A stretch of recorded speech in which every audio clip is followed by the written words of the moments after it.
Alrighty, hey everybody, Steve here, the retired hobby tech guy, and today, just saying welcome to the buried life. What we're going to end up doing is we're going to talk about Meshmixer, Creality print, and doing those connectors when you do a planer cut, and how well those connections fit together. So yeah, I really wish this is kind of the short version if you just want to get out of this, is that you can do some planer cuts with more precision with Meshmixer than you can with Creality print. And I think if Creality print or other slicers would fashion their planer cuts as the way Meshmixer did, that would be game changing. Because as it stands right now, having to use a different program like Meshmixer, it's a thing and you can do it, but we're in 2025, so I think all of these things that we see in Meshmixer, aside from the sculpting and all that, we're just talking about the planer cuts on models and the different connectors that you could put in. I think if you combined, put Meshmixer and slicers in a romantic evening and feed them lots of oysters and let nature take its course, what we would end up with is a pretty damn good slicing planer cut program. And I really wish that was the case. But is one better than the other?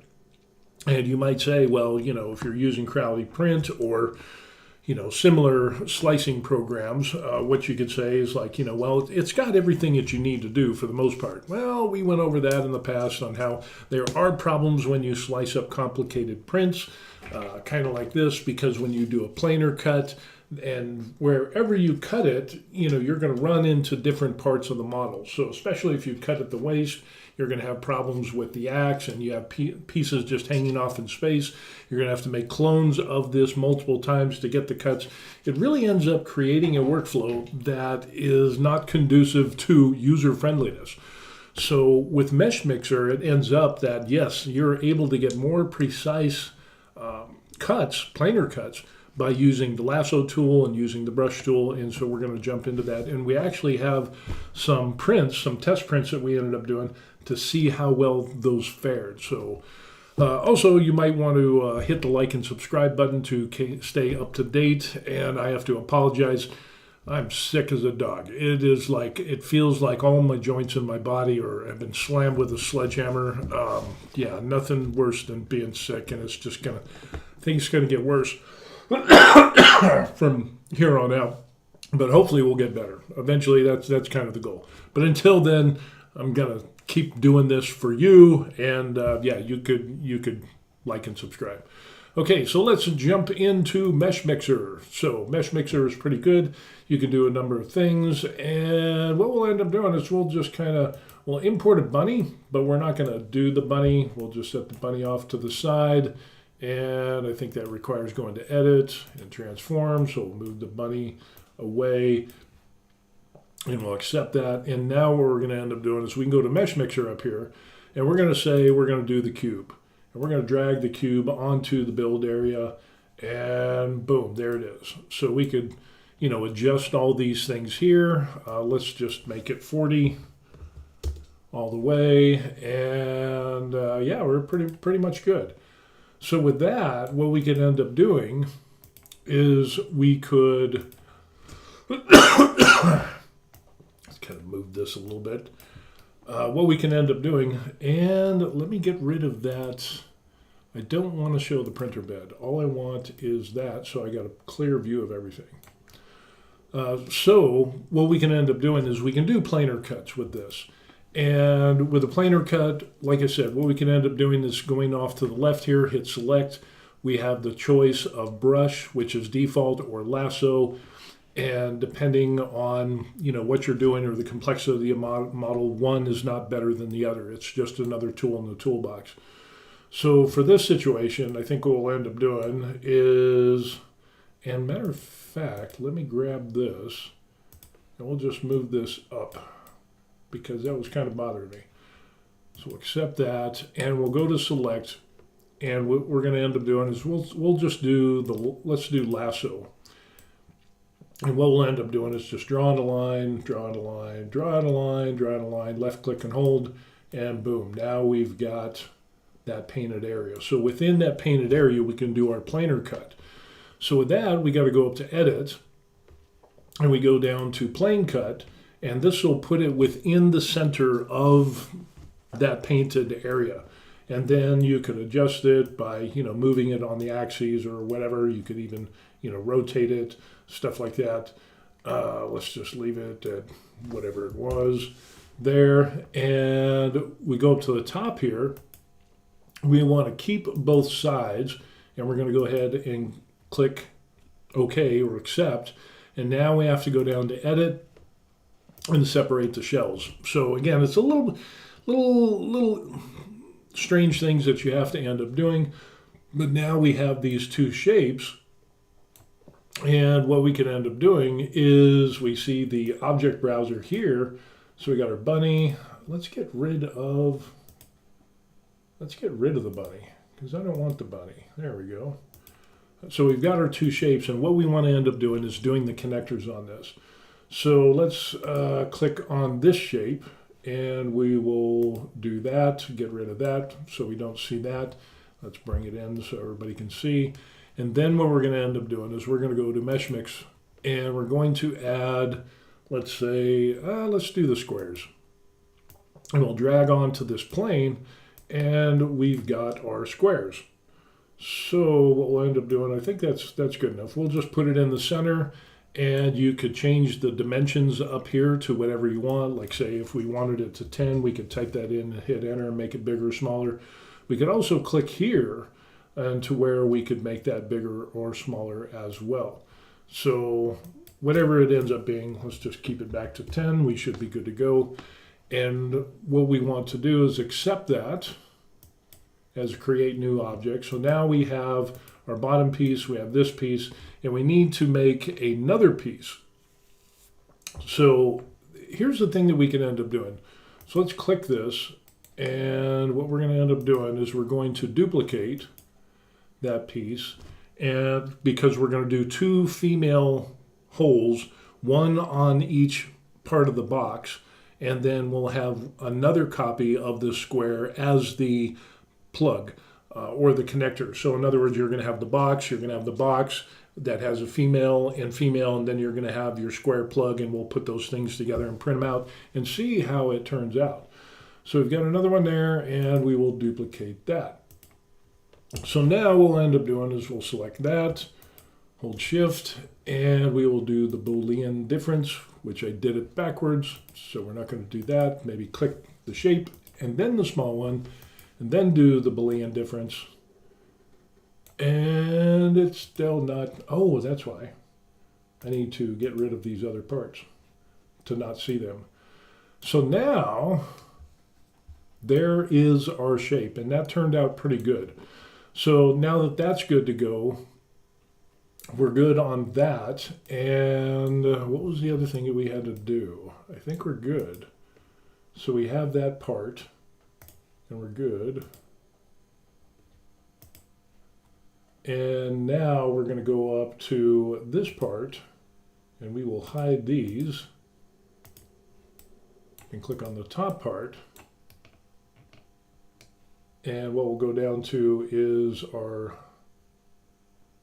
dropped part, part 2, and we'll do the same thing. So we'll click that, we'll do the Boolean difference, and we click in here. And if you notice, what is interesting about this is if you notice it's got some real jagged edges on here. What I found is you can change this, and you want to hit the auto reduce result, and then you're going to take this target edge scale down to the lowest it can be at 0.25. And then the last thing that you want to do is click where it says uses intersection curves. I tried doing this first, and for some reason on my Mac, it would always crash. But if I do it in this order, look how crisp and clean that ends up being. So you could do this on the first one as well, but that one looks pretty good. So we're just going to go ahead and accept that, and boom, there is our piece. So we have the top, we have the bottom, and we should have one more dropped piece, which is this right here. Now with this, since this is going to be the connector, it cannot be the exact same size as the hole because it'll be way too tight. So what we're going to end up doing is going to edit, and we're going to go to transform, and what we'll end up seeing is the dimensions here. And making this a little bit smaller, you can end up doing like, 0.1, take it down like that, or 0.15, 0.2, or 0.5, like let's say, so 9.98, and that'll be across the board, and it will resize that and we'll be good to go. And then what you could end up doing, once you have these parts, let's go ahead and we'll move this off to the side, and then we'll start taking a look at the different shapes.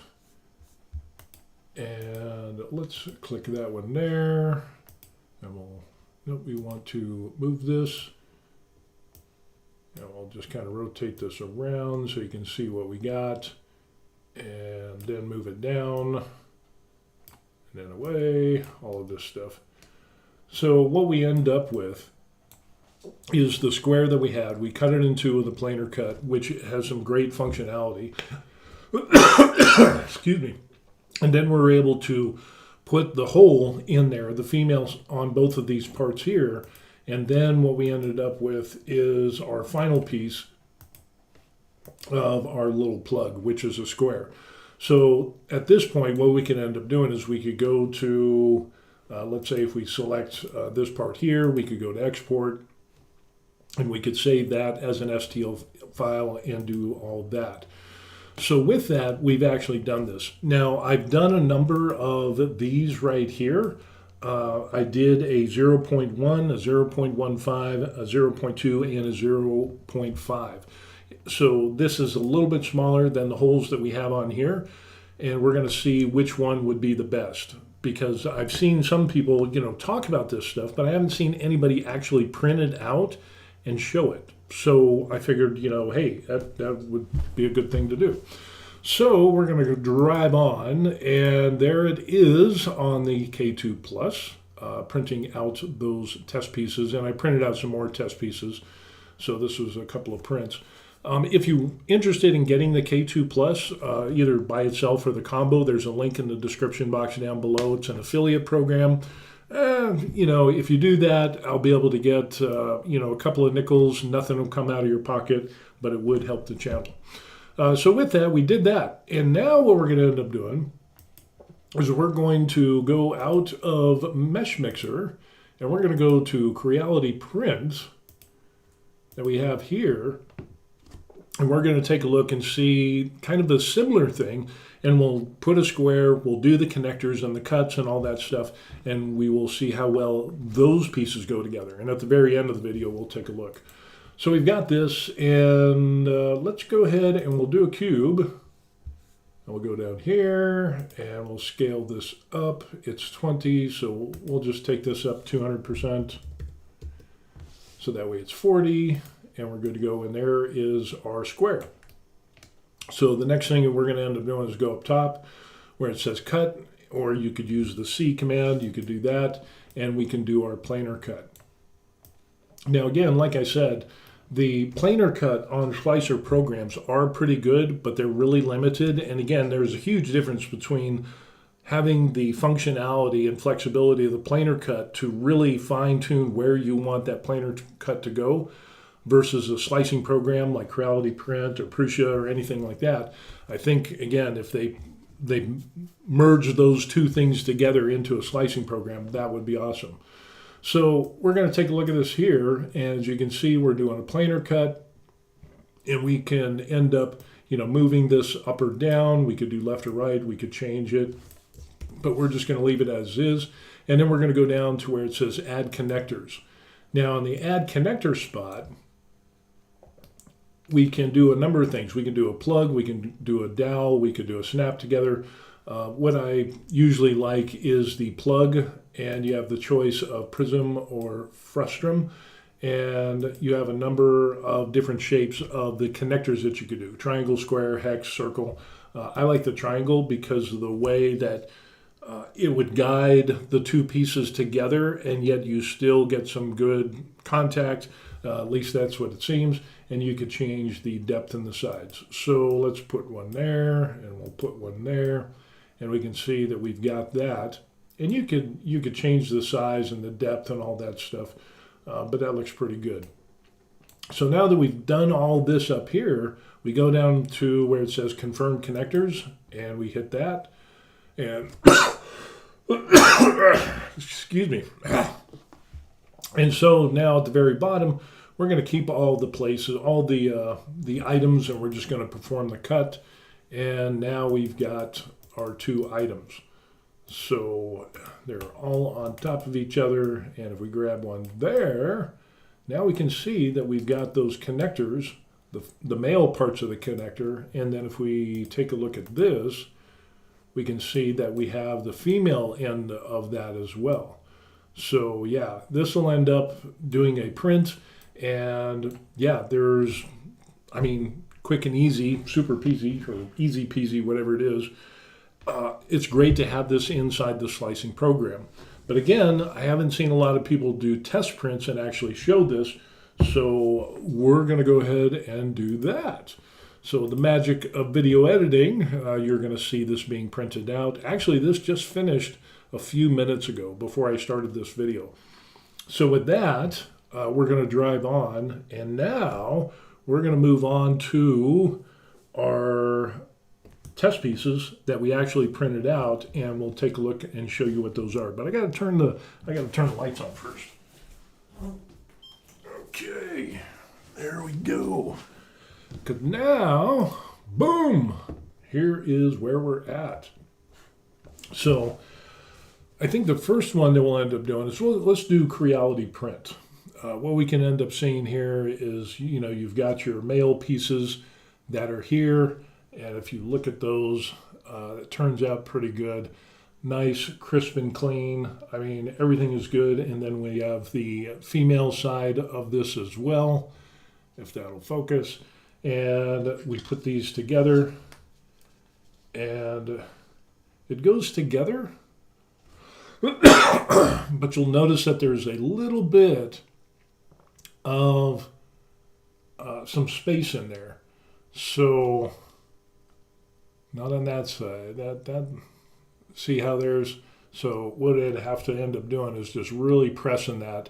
So you definitely need some CA glue and some activator, because it doesn't set perfectly flat.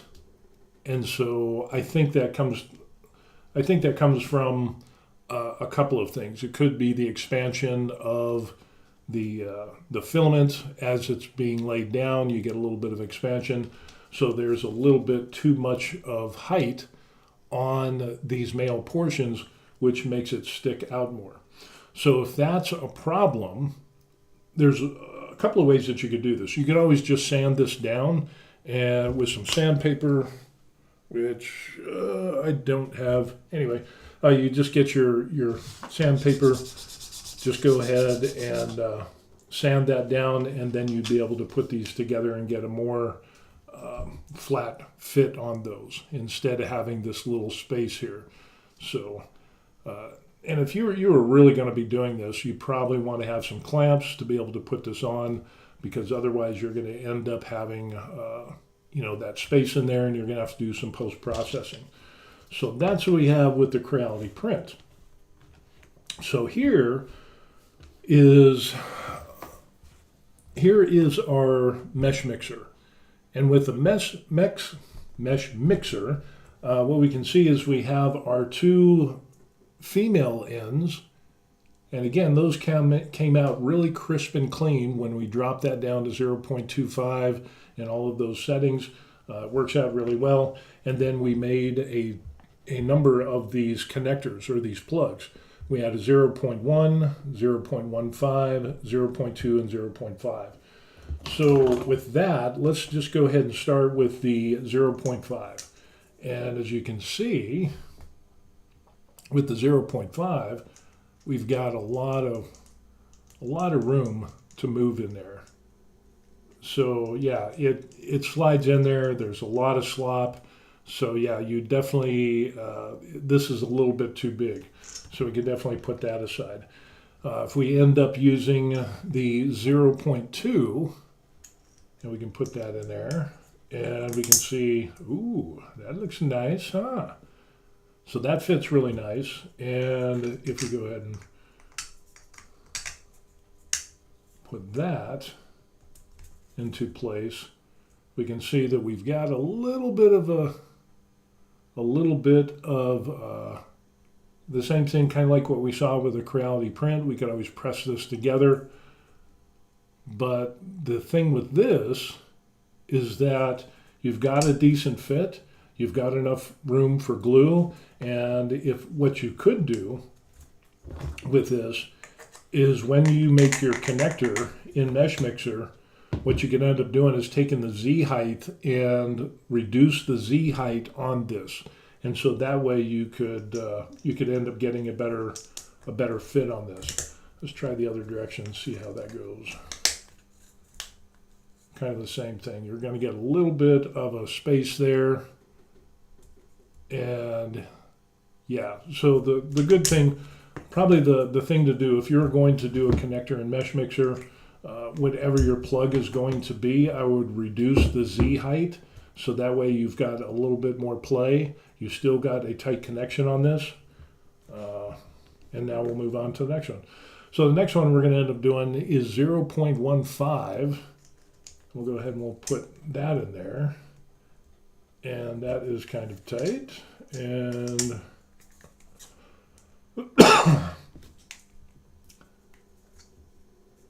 this is, so that comes in, and we've got a pretty decent fit on this. Now, I've had these, in and out and stuff like that, so it can work. Let's see, like that. And we can actually get a little bit better of a fit with that because it's a little bit smaller. So the 0.15 actually turns out pretty good. So if you're looking at doing Meshmixer, the 0.15 is good, and it's small enough that you on the X, Y, and Z axis, but you still have good contact that you can get and not have a seam between those two parts. Now the last one we're going to end up doing is 0.1. And so this is going to be a tight fit. As you can see. But again, like on one of the sides here, we can see that the seam, we've got a little bit of a seam. And that one's a little bit better. But again, I think if you adjust the Z of that cube for your connector, even at 0.1, you could come away with a real nice. The thing with this is this is definitely a lot tighter, and I think that would be good. And again, if you just reduce the Z height on this, this would be a really good connector, and it's really tight. So depending on the filament that you're using, and the temperature and expansion and all of that stuff, you'd have to do your own test pieces. Let's try it like this. Let's see what we get.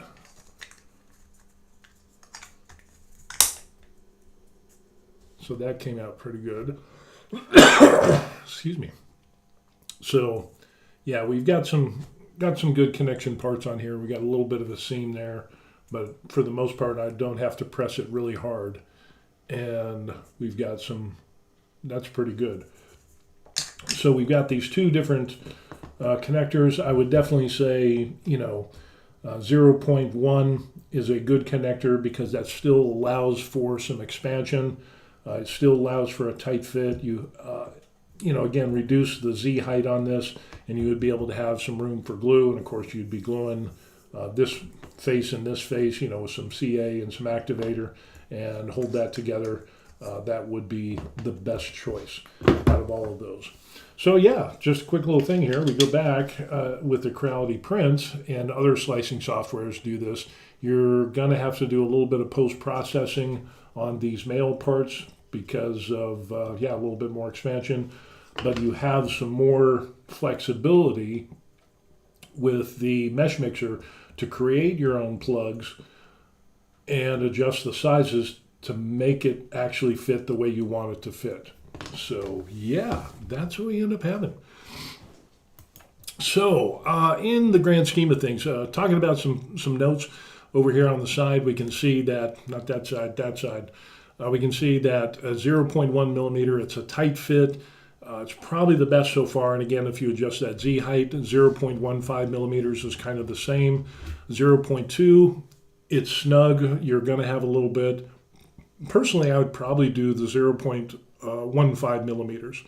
And then to lower that Z height so that there's no gaps between the two pieces that we have when we put those together, however they're supposed to go, and then, glue that. Of course, you would need to have some CA and some activator to get the best non-seam, or the seamless seam between those.